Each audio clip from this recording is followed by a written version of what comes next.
ನಮಸ್ಕಾರ, news first ಲೈವ್ಗೆ ಸ್ವಾಗತ. ನಾನು ವಿಜಯ್ ವೀರಪ್ಪ. ಮೊದಲಿಗೆ ಹೆಡ್ಲೈನ್ಸ್. ಮಗು ಅಪ್ಪ ಅಪ್ಪ ಅಂತ ಕೂಗುತ್ತೆ, ನನ್ನ ಜೀವನವೇ ಹಾಳಾಯಿತು, ನ್ಯಾಯ ದೊರಕಿಸಿ ಅಂತ ಕೋಮಾದಲ್ಲಿರುವ ರಂಜಿತ್ ಪತ್ನಿ ಆಗ್ರಹ.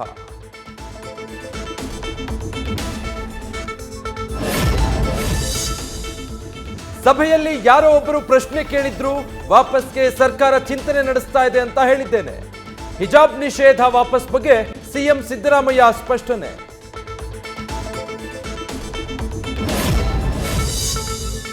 ಹಿಜಾಬ್ ನಿಷೇಧಕ್ಕೆ ಕಾನೂನಿನಲ್ಲಿ ಅವಕಾಶ ಇರಲಿಲ್ಲ, ಸಿಎಂ ಸಿದ್ದರಾಮಯ್ಯ ನಿರ್ಧಾರ ಸ್ವೀಕರಿಸುತ್ತೇವೆ. ನ್ಯೂಸ್ ಫಸ್ಟ್ಗೆ ಶಾಸಕ ತನ್ವೀರ್ ಸೇಠ್ ಪ್ರತಿಕ್ರಿಯೆ.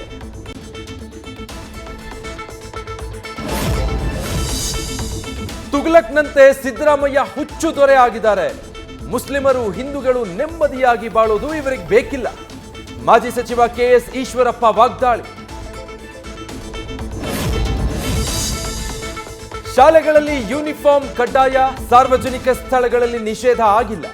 ಸಿಎಂ ಈಗ ಯೂನಿಫಾರ್ಮ್ಗೆ ಹಿಜಾಬ್ ಜೋಡಿಸ್ತಾರಾ? ಮಾಜಿ ಸಚಿವ ಸಿಟಿ ರವಿ ಪ್ರಶ್ನೆ.